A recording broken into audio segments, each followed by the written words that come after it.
Wanted to say hi everyone and welcome to the Artist Talk series. And for those that are here for the first time, welcome. My name is Mihiri. I'm an artist based in Abu Dhabi, and today we have Amba Sayal-Bennett joining us from London. So thank you for being here and for agreeing to be a part of this growing series. And so just a bit of a background, I started this series back in April, and it was a way to have conversations with creatives and have that conversation be truly from a grassroots initiative and also be artist focused. It was a way to connect and learn more about other artists that I may have worked with in the past, or just generally interested in getting to know more about both locally and internationally. So here we are on our 15th talk. So thank you all for your support. And to introduce our artist today, Amba lives and works in London. She received her BFA from Oxford University and her MA in the History of Art from the Courtauld Institute. She was awarded her PhD in art practice and learning from Goldsmiths and has published her practice-based research with Tate Papers. Amba is a co-founder of Cypher Billboard, an artist-run public program of site-specific billboard artworks and off-site projects based in London. And some of her recent exhibitions include A Plot for the Multiverse, that was placed in Indigo+Madder in London in 2019, and her recent solo exhibition at Carbon 12 in Dubai called Every Line Makes a Cut. So I brought her on today because I've always been interested in her work and wanted to share that with everyone who's here today, and especially her methods in creating between 2D and 3D and like navigating those mediums in that space. She'll be giving us a brief overview on her practice, and then she'll be going into and showing us a new body of work she's been working on and will be opening physically in a gallery space in London. And also we'll be sharing the work from the collective that I just previously mentioned. So without further ado, if you'd like to share your screen. Wait, I have to enable you to do that. One second. Okay, you should be able to now. Great. Okay, let's see. Yeah, so just thank you so much for having me. And yeah, I guess you've covered everything I'm going to be talking about, so just jump straight in. Yeah, I did my BFA a long time ago now at Oxford, and during the course we had this kind of theory strand alongside it, which was really meant to kind of allow us to develop a language around our work. But during that time I got quite interested in exploring some things within my practice or my studio work in a kind of more rigorous theoretical context. So I then went to do the history of art masters at the Courtauld, so kind of move away from studio practice and focus on writing, which was interesting. It was with Mignon Nixon, who's the co-editor of October Journal, and it was on sex and violence in American art 1960s to present. That was the name of the course. So it was using psychoanalysis as a kind of framework to look at analyze artworks. And I found it was a really good kind of base in academic research, a really good foundation, but it was quite at odds with my studio experience, where a lot of the time I'd been using or thinking about my encounters with materials or kind of embodied engagement in the studio to test and disrupt theories that I was working with. So I think kind of resulting, and also there was no kind of conversation about methods. So the way, or like how the way the research is constructed impacts on what's kind of found.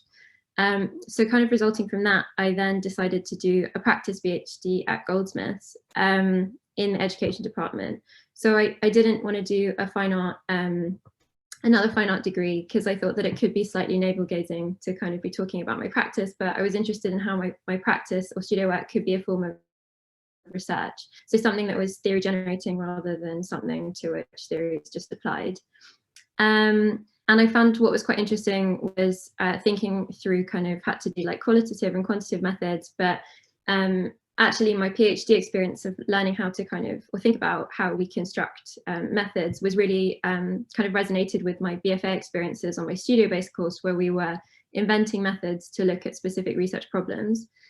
And yeah, my PhD broadly was looking at, so it was thinking about learning in a broader non-human context. So it was, I was looking at how materials have agency within studio learning, and also how kind of effective experiences could be thought of as pedagogical within that remit. And so one of the things that I was looking at was this kind of idea of material agency. And I guess agency's traditionally been, I guess, or understandings of it have been limited to the ability of an agent to kind of consciously reflect on their ability to act. But I guess across the social sciences, if we kind of move away from anthropocentric understandings of agency, it could be understood as a kind of specific material arrangement that produces phenomena. So I was talking a lot about agency in the context of my engagement with materials, but one of the realizations I had after my PhD was how writing as a medium kind of directed how the research developed. So things like coherence and clarity, or this kind of linear progression, was really undermining some of the things I was looking at, which were effective working against representation. So I kind of experienced this tension between what the text was expressing, but also performing in a way that it kind of expressed and performed two different ontologies or ways of being. So thinking about, yeah, I started to think, and I think it was more when I started MA at the RCA in sculpture, and I think it was back in the studio and having more of an engagement with materials that these realizations started to come up. But thinking about writing as a medium that has these kind of limitations or resistances and encourages certain, or has a kind of medium specificity. So I started doing more experimental writing to kind of respond to these realizations. And one of the texts will be published with Pink Manchester, which is a new curatorial initiative, and they have a project space, and they're also starting an online journal called Off Center. So yeah, that's kind of coming up. But I think also this interest in research methods does come across in the drawing. So I've been exploring this notion of boundary making. So like if a method is a crafting of boundaries between something that's present, othered, or manifestly absent, I've been thinking about geometry and line as kind of creating these performative cuts, and that's something that I was looking at particularly in the Carbon 12 show that I had last year. So yeah, I'll show you some drawings. I think about my practice as broadly drawing based. So these are kind of ink and pro marker and graphite on paper. And I also work a lot with translation in my practice. So translating the drawings into different contexts and seeing how the changing context or medium affects how I work back into them. So one of the first ways I started to do this was using overhead projectors.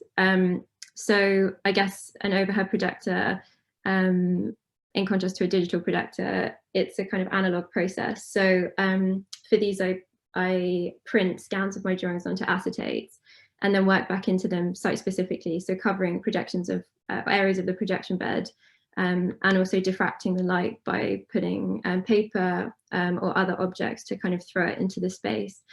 So I guess they're somewhere kind of between this like 2 and 3 dimensionality. There's also, it kind of, with the overheads, they're quite like, I guess they're quite retro. People always get quite nostalgic when they see them. They also make these like whirring noises and they emit loads of heat. So they're kind of a real physical presence in the space, but also using them as a kind of way to physically manipulate the image. Whereas I think with a digital projector, it's always mediated by a computer. And there's also an indexable relationship to the image. So if I cover the projection bed with my hand or another object, the projected light's immediately altered. So yeah, these are some more projection works. And I also work digitally. So initially, I've started using a different program called Rhino, but this is SketchUp, which is a free modeling program by Google. And it became kind of initially I was using it in order to figure out dimensions for sculpture works, but like everything I use, I kind of get interested in the potentials of the program and start to kind of play around with it. So my drawings are quite geometric anyway, but enabled me to kind of add textures, to extrude, to create kind of, to work more three-dimensionally. And another feature of the program, I can just show you a video, I was talking to you earlier about it, but I had a lot of these kind of like surplus digital drawings, which weren't going to become anything or be used for anything. And also within the drawing process and when I'm making movement and transition is kind of really integral to my personal experience of the work, but I think is something that doesn't maybe come across in the static and final display. So I was thinking about these animations or animating these digital forms as kind of kinetic drawings. But yeah, I mean, they're, yeah, I'll just play the film.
Yeah, and I think with SketchUp and like with all this goes, yeah, with all the programs I use, I guess they kind of delimit a certain, or they kind of create certain parameters for engagement. And I think that also kind of affects how the language of my work develops. So I think with these pieces, there's a kind of very rigid geometry that comes through with these works, specifically sculpture works that almost look like renders, to be honest. Like these two are definitely importing the kind of aesthetic of SketchUp.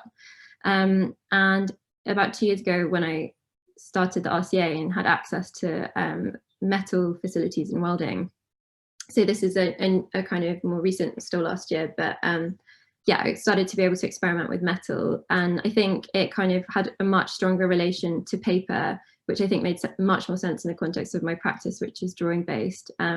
It's like paper, a sheet material, so you can bend and fold it. You can tack it together, you can weld it. So there's this kind of really instant transition from 2 to 3 dimensions. And I guess, so this is the kind of the final work I was using when I was making things in SketchUp and really working with that to design pieces.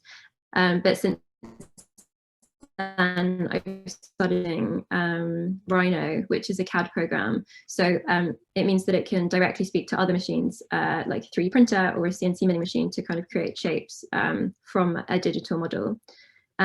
So yeah, this is an example of a Rhino drawing. So during lockdown, when I didn't have studio access, I was playing around with Rhino more to create kind of digital drawings and less thinking about kind of material constraints like gravity or tolerance or heat distortion from welding. So I think these in my head kind of exist as digital drawings, and I didn't really have any intention to make them. But yeah, this one, London Bronze, were doing an open call.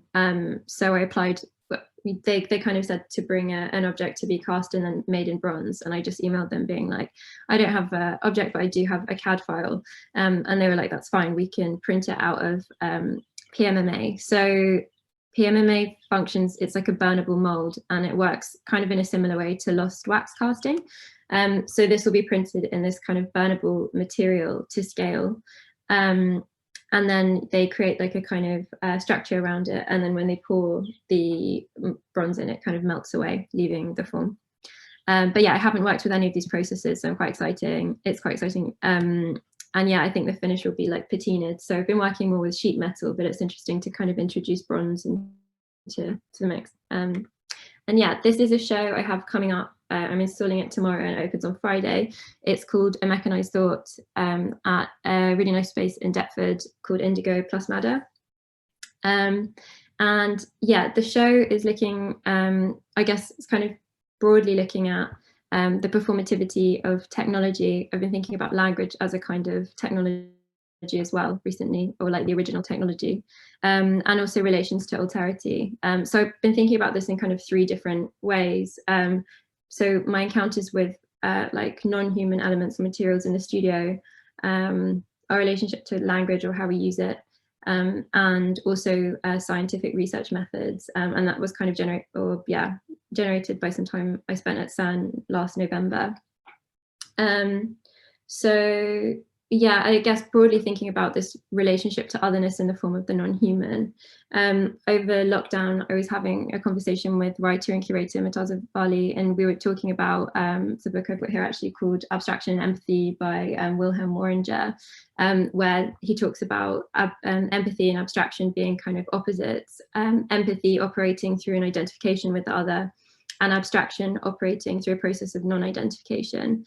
And I think because of my interest in, I guess, affect and non-human agency, I was thinking about abstraction as creating a way to commune with otherness that doesn't kind of instrumentalize or fetishize difference, but also, yeah, these other ways of kind of staging this relation to otherness that has a kind of similar effect. And I guess one that isn't based on essentialism or identity. So these are some works in the show. And I guess, yeah, connected to this kind of interest in the non-human and thinking about my studio practice as a kind of assemblage is an interest in posthumanism. So the post-human existence state beyond being human, and I guess one of the kind of main examples is in a biological sense. So 95% of the neurotransmitters in our brain are made by bacteria in our gut. So a lot of talk is about how can we understand where the microbiome ends and then the human subject begins. So I guess these are kind of like biological instances that complicate stable and bounded notions of human subjectivity. But this is something I think about when I'm working with materials in the studio. So even in a pedagogical sense, like how does a kind of mistake or an error or a different way to use a material that becomes apparent through these kind of accidents fold back into the research process and affect how it develops? These are kind of encounters with material elements or things that are non-human or kind of reaching beyond a kind of, I don't know, having to integrate something into a state of understanding, I guess, yeah, affects how things develop. And yeah, whether I'm working with a drawing stencil, like in my works on paper, or with a CAD modeling program like Rhino, I'm always kind of interested in how my body's working in conjunction with other apparatus. And yeah, resulting in these kind of hybridized aesthetics. Yeah. Also, the other thing I was thinking about in terms of language, language is a kind of, it's used by humans, but it's non-human, and it's a kind of culturally contextualized object that uses the voice as its host. So in this way, the kind of speaking, writing, and thinking subject could be considered post-human. And I've been reading a book by Brian Rotman called Becoming Beside Ourselves.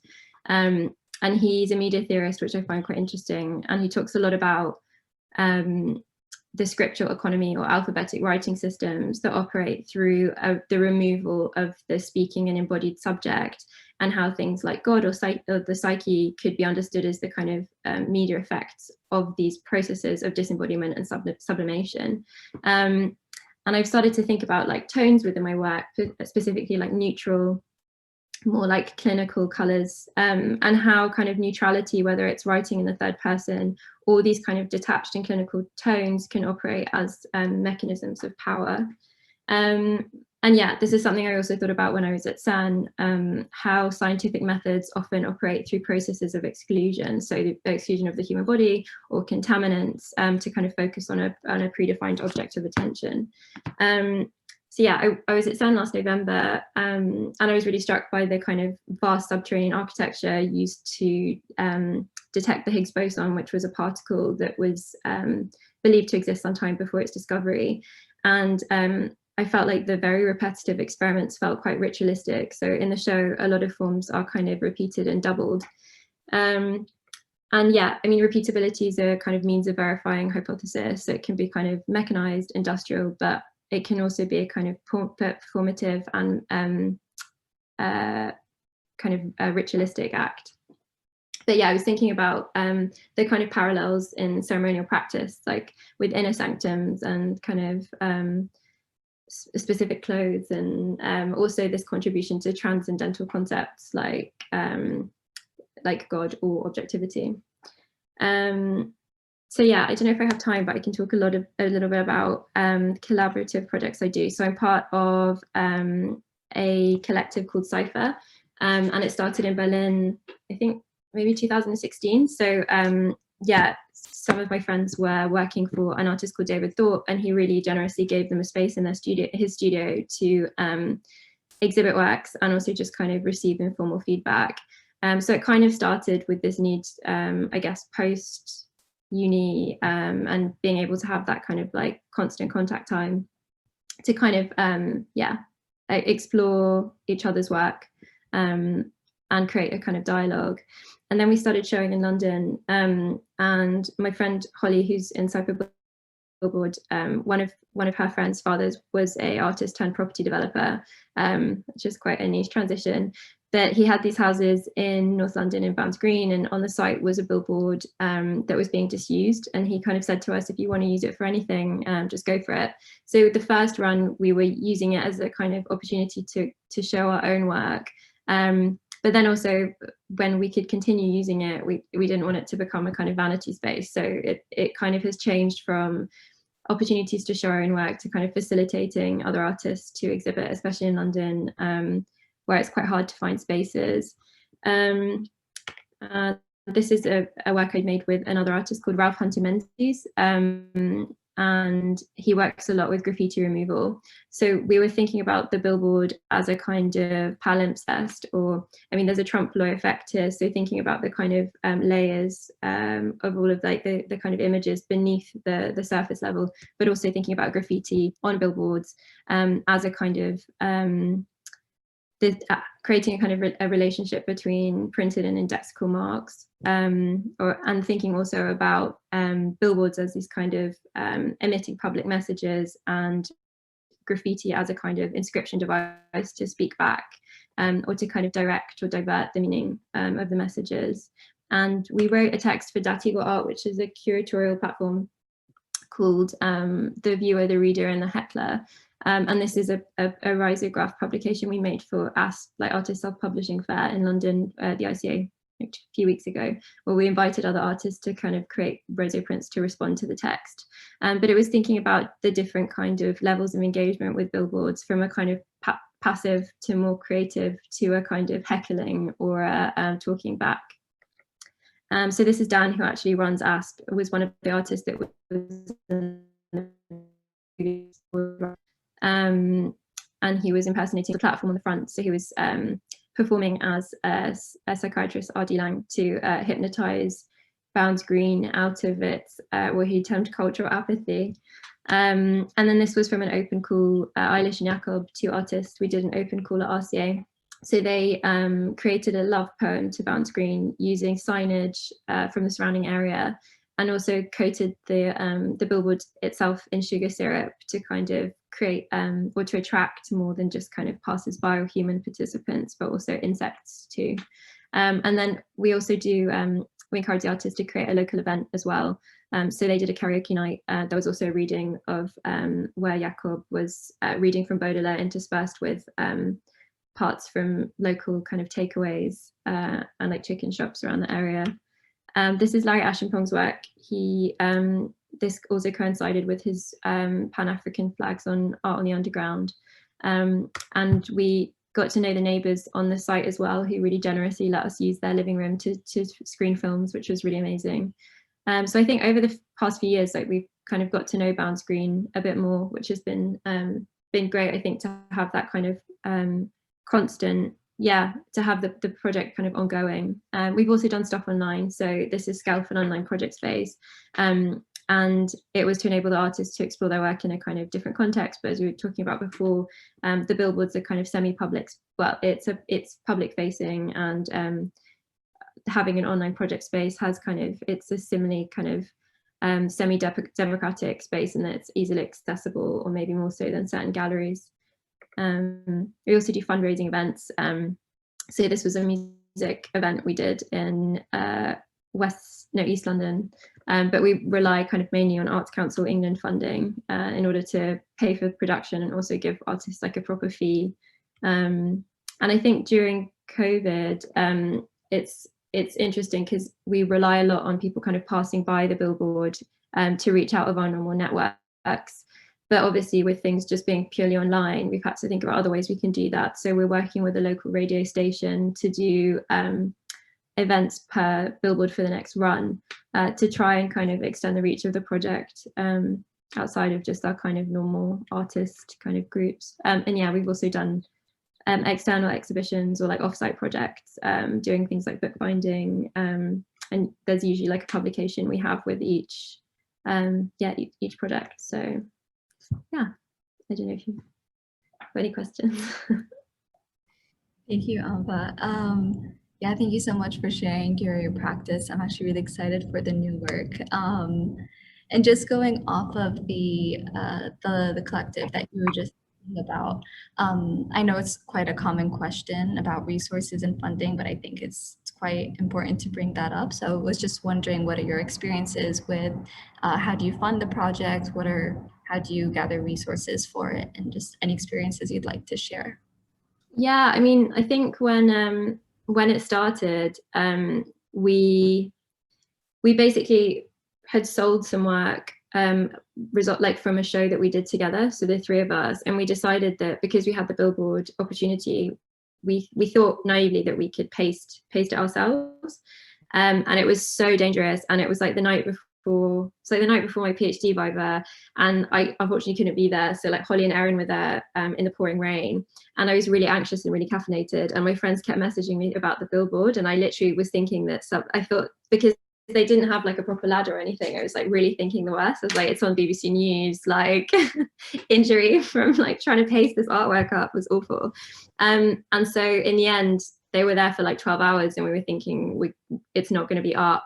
And we've told everyone to come, and a gust of wind just blew the final panel straight. So it was like a real miracle, which was amazing.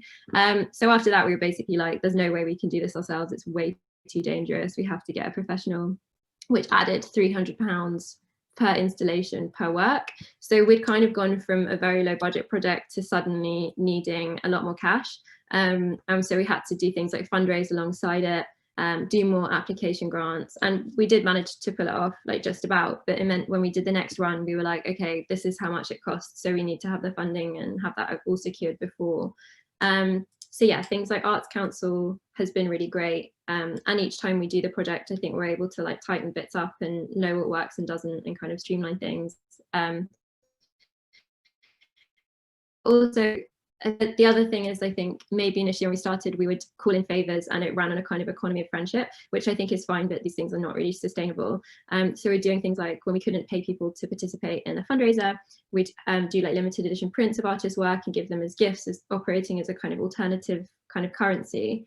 But I think now we wouldn't, it's been going on for a while, so I think we'd feel quite uncomfortable not being able to like pay people for their time and labor. So it's definitely evolved. Yeah, I feel like it's a bit it's better, not better, sorry. It becomes easier once you are more established and include that community for sure, and to get that support not only from institutions or like others that do have pockets full of money, but others that are willing to support from the community themselves as well, and have that awareness of it. So if anyone has questions, you can feel free to type it out in the chat, but I would encourage you to unmute your mic. You don't have to show your video if you don't feel comfortable, just to have a more natural conversation with me and Amba if you do have a question. But for the meantime, I have a few prepared. So I realized that, or you spoke about how drawing was like the start of your practice, but it has quite evolved from there, from projectors and sculptures currently, and using different materials as well. So I was just wondering, how do you approach each creation or each making with the materials that you're using, and has that affected the way you overall engage with a project? Yeah, I think I always I haven't made the projection works in a while, and I think it's like, once I get too familiar with the process, I feel like it's almost becomes like a trope, and it's like too repetitive, and there isn't this kind of an element of like experimentation or testing it becomes almost quite rehearsed. So I think that's why I tend to be constantly trying new materials and processes. And I think it also, when there's a kind of new possibility of like translating something in a different form, I find that like quite an exciting part of the process. And I don't really like working when I have too much of a kind of predefined idea of what I'm doing. And I think that's why things that I'm not kind of technically so good at, I tend to either like spend a really long time working with until I get to that level where it's kind of a bit more playful. Yeah, or I tend to like wait a really long time before I even start to approach them. So I was thinking about in lockdown, I was trying to teach myself Maya, which is kind of quite a sophisticated animation software, but it's really intimidating in terms of the interface. It's quite difficult to use. And I found I had to have a really strong idea of what I wanted before I was doing it, which kind of took all of the joy out. I think there's also an element of surprise. It's like, if I know what I'm doing, I always just don't want to, there's like no new elements there. So yeah. I also was wondering, like, with the sculptural works, do you approach it as another kind of drawing or another form of drawing? If so, like, could you just talk a little bit more about that? Yeah, I definitely think about them as kind of expanded drawings, but I think it's like what we were talking about earlier with the kind of placement and the capacity for it to kind of change and be part of a kind of ongoing process rather than fixed and kind of static. And I think there's like a same logic, like I use the same logic when I'm making kind of sculptural works as I do when I'm drawing. But I've also drawn from sculptural pieces as well. So there's that kind of movement between 2 and 3 dimensions. And I'm not sure if you mentioned this, but when we had a conversation earlier, I found out that sculptural works that you showed as well are from found objects, which I thought were very interesting. How is it like working with a form that's already kind of already given to you or just created on its own, and how do you make it something of your own as well?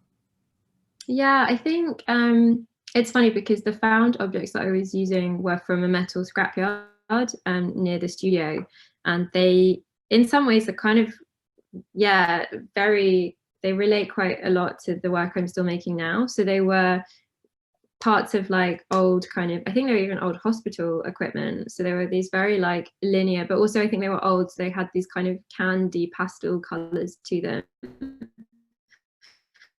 And I think with like using objects or found objects, it was much more to do with this kind of process of selection.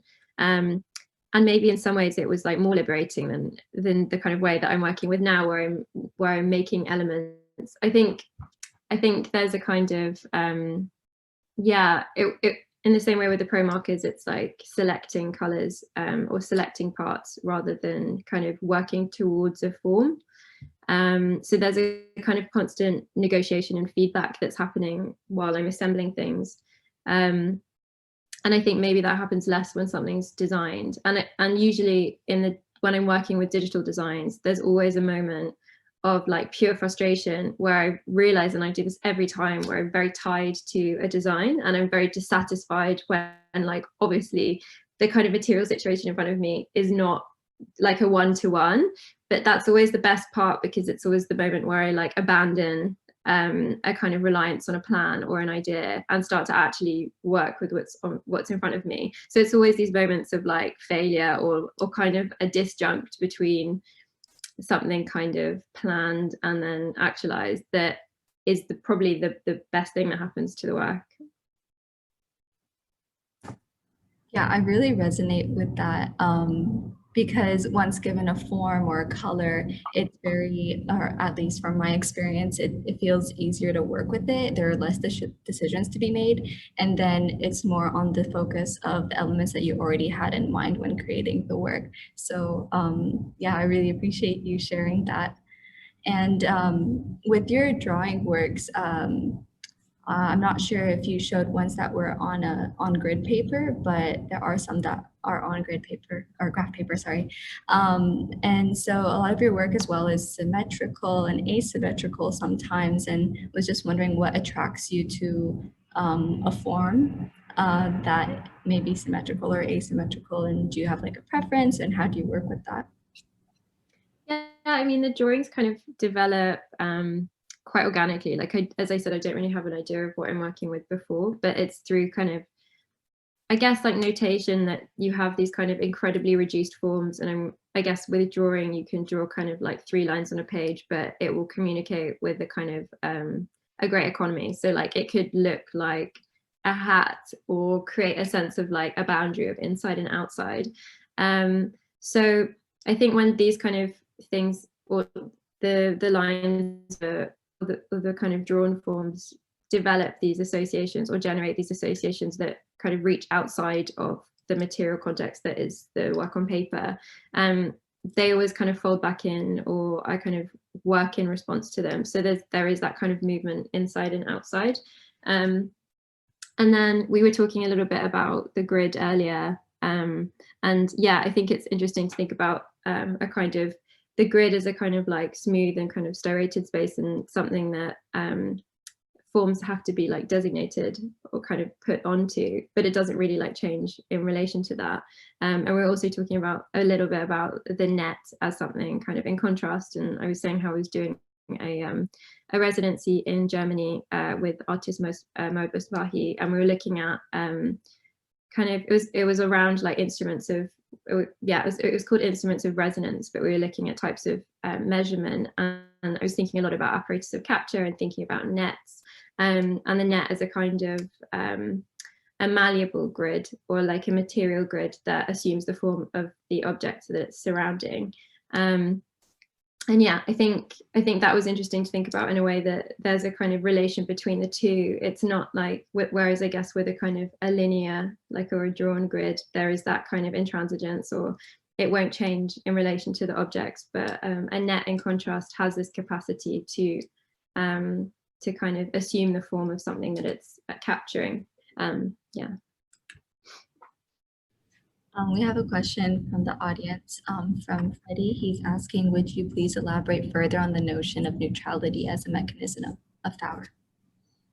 Yeah, I think, I guess I was thinking about it in terms of, so I had a conversation a while ago with a friend of a friend who's doing a PhD in poetry at Oxford. And we just got stuck in this like 2-hour conversation about positionality. And I think, like, coming from, I definitely, some of the things I was very influenced by at Goldsmiths, and like the work of critical pedagogy, so like Paulo Freire and also Bell Hooks, who kind of really emphasized theorizing from a felt place. It kind of felt, it felt kind of strange for me that you could write something without accounting for your position. And we had this very long conversation, and he felt that he was like, the reason he was writing in third person was because he was contributing to like a body of knowledge, or like a kind of body of literature.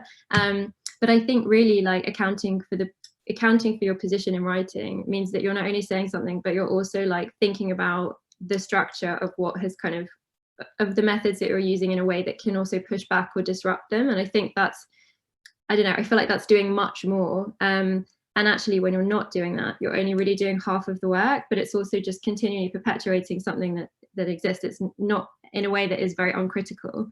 And I think those things are quite insidious, like especially things that are meant to be objective, or a kind of, yeah, a bird's eye view.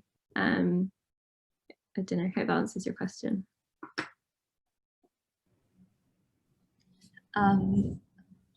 Going back to the associations with the drawn works, have you ever, I mean, for me personally, I feel like there's an element of familiarity with the forms. And so I was just wondering if there's like a funny story that you'd like to share with people, that people had associated the works with, or have realized something or seen something in the works and shared that with you?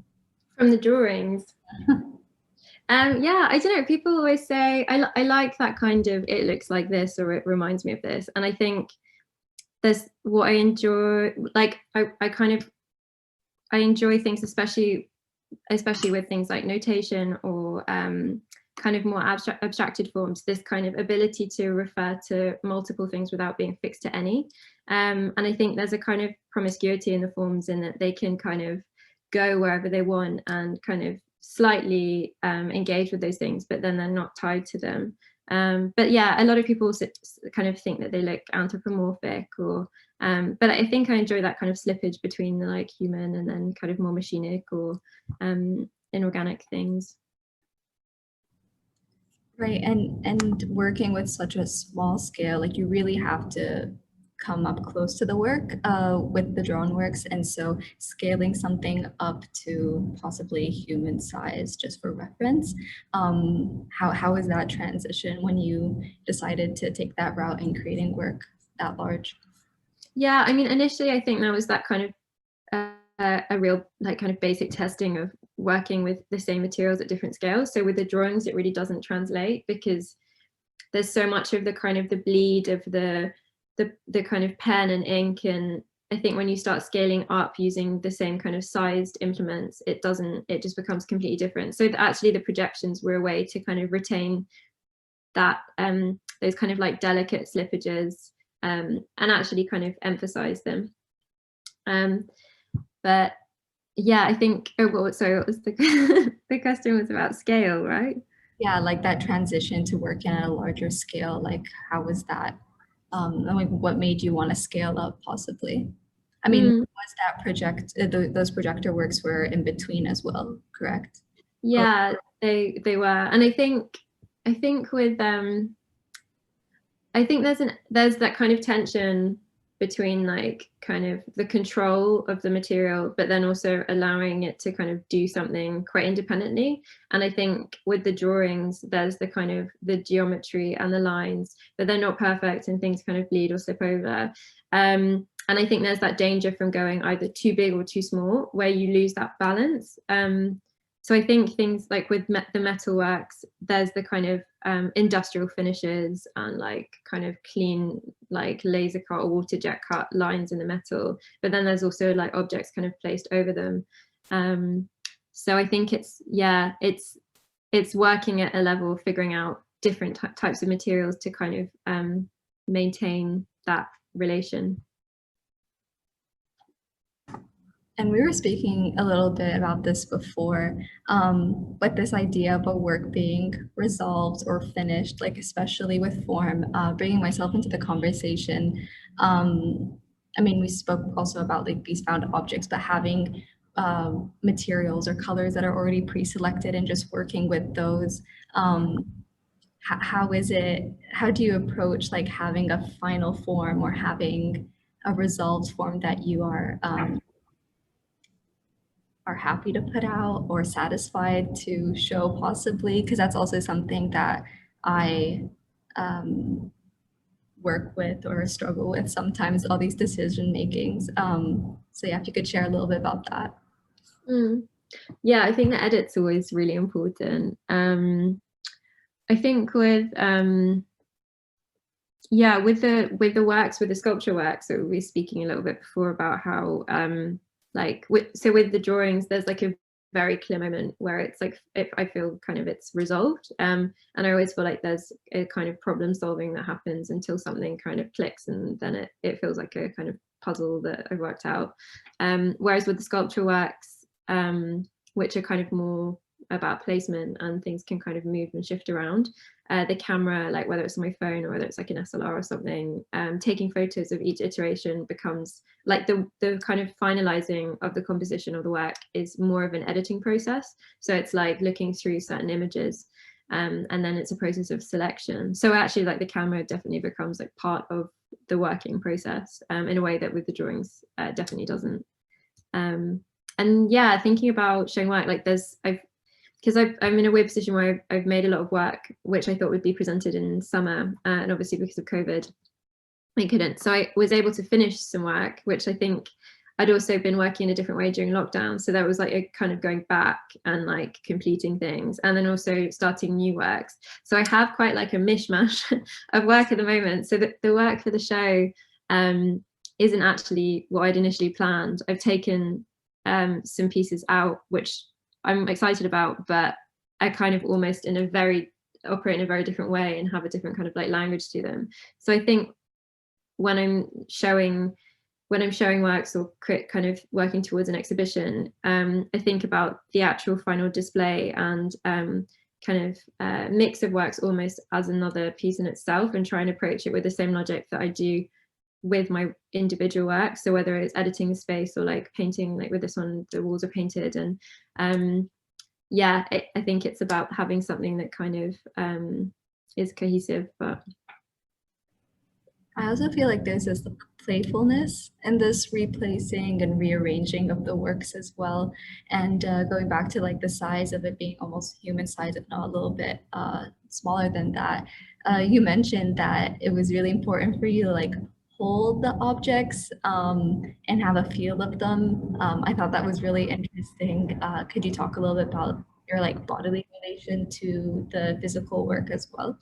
yeah, so I mean, we were saying as well, there's like an element of practicality where I hate to be reliant on other people, just for like, and also I think that also it relates to that not wanting to direct things or have an idea of what I want beforehand. I think when there's a kind of malleability and I can move something myself physically, it can kind of shift a lot kind of faster. But also things I have had fabricated in the past, like much larger scales when I worked with a carpenter, and then been faced with the object afterwards, it's almost like a kind of, yeah, it's like not knowing something in as intimate a way. And even for, yeah, the works in this show and the last show at Carbon 12, it was, I knew everything so intimately because I'd literally carried each piece. Like I know the weight of it, I know how it feels, I know how to like move it.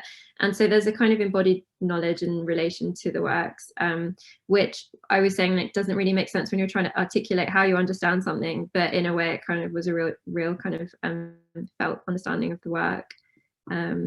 Yeah. And we have a question from Aisha. She's asking, what attracts you to lines and geometric shapes in your work, and how do you translate that in a physical space?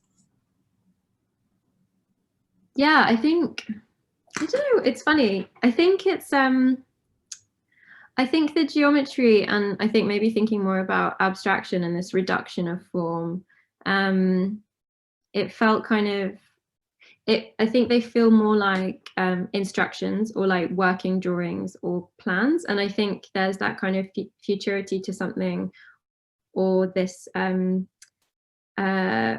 allusion to process, which kind of resonates with the way that I work. And I think, yeah, the translating into physical space, it's funny because like when I think it feels quite rare to be able to have so much time in a space when I'm making or kind of putting on an exhibition. So a lot of the time it's like recreated digital spaces, which is really different because obviously a perspective is completely changed.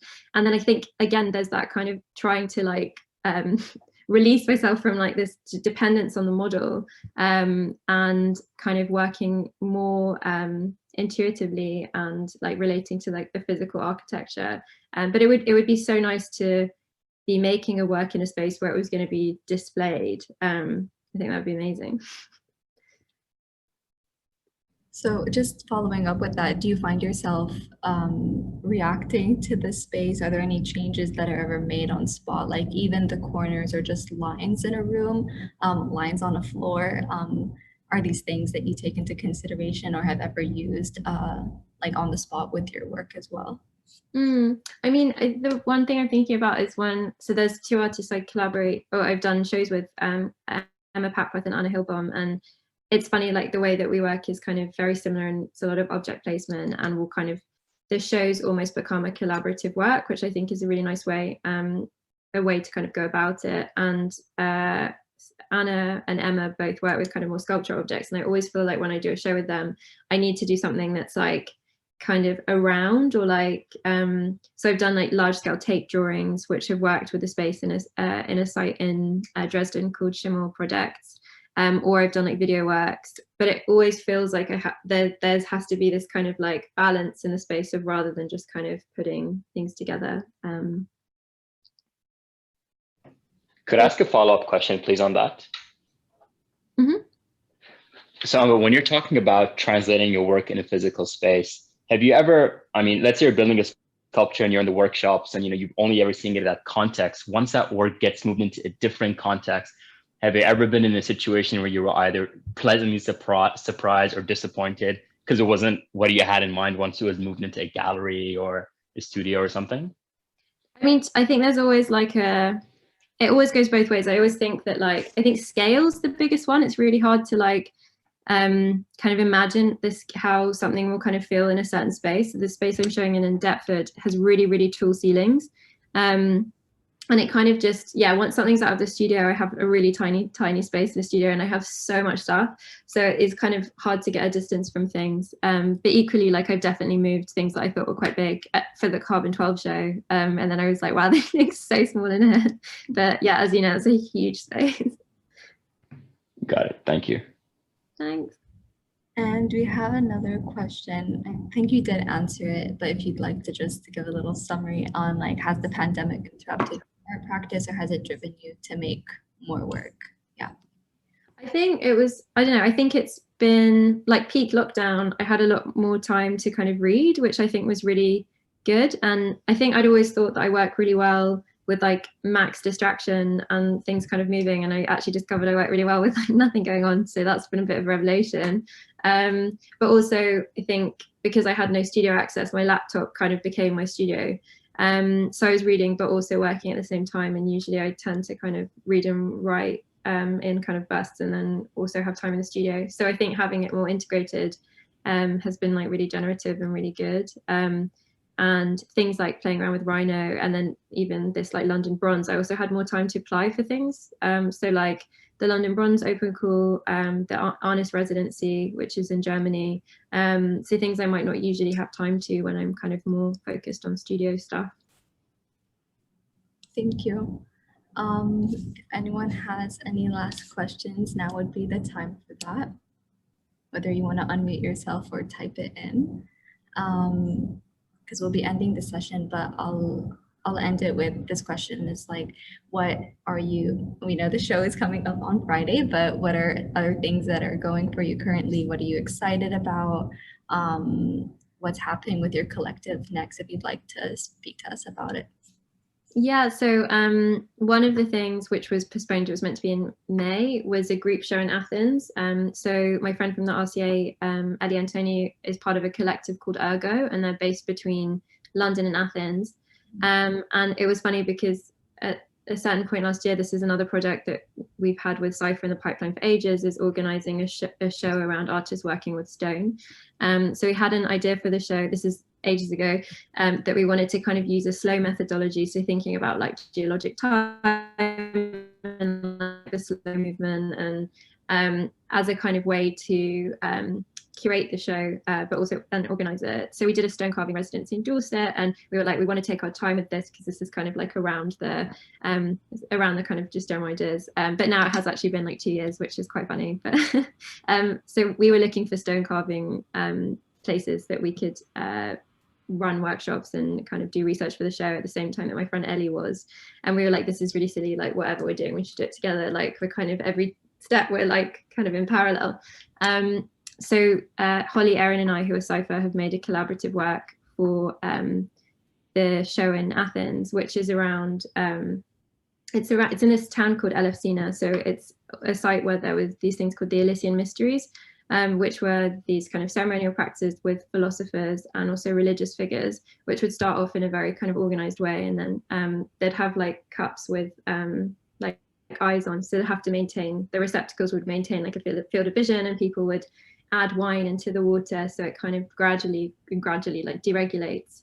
And we were thinking about, and so around the Elysian Mysteries are based around the myth of Persephone, who was taken into the underworld by Hades, and her Demeter. So there was a statue of Demeter, who's her mother, in this town, and there was a myth around the statue which said if it ever got stolen, the town would fall into disrepair and the boat would sink. And then an English explorer stole the statue, obviously stole the statue and took it to Cambridge, and the boat did sink, but they recovered it. So the head of this statue is in the Fitzwilliam Museum in Cambridge, and we went to visit it. So Holly, Erin and I were thinking about making work, and also the myth kind of came true, and it became this kind of post-industrial like town, and the first factory was a soap factory. So it's a really weird mix of like these very industrial buildings that are abandoned, and also these very old kind of geologic sites, or like kind of these ancient sites. And so we wanted to make a work. We're thinking about creating these kind of sacrificial sculptures out of soap, to be used as part of performances in the show. So thinking about kind of like rituals. I mean, they also, for the Elysian Mysteries, they would have sacrificed things and done like ritual bathing, but also these kind of like quotidian rituals, like these everyday practices. So yeah, we're making a work for that. We have all the soap molds and things, and now we're also making a digital work. So hopefully that will happen in November. It'd be really nice to go to Athens, and then the Billboard run starts in January. So we've got five more artists. Should be really exciting. And as I said, we're doing these kind of events as a radio show rather than like in person. So yeah. That all sounds really exciting. So if anyone would like to keep up with any of the news, I'm gonna put Amba's website and Instagram down in the chat. Yeah, so we're gonna end the session here. So just want to thank everyone who came today. And thank you so much, Amba, for just being a part of this. Lending your thoughts, your time. And yeah, it was just really a great conversation, and hope to take it further in the future. Yeah, thank you so much, Sarah. Take care. Bye. Bye, everyone.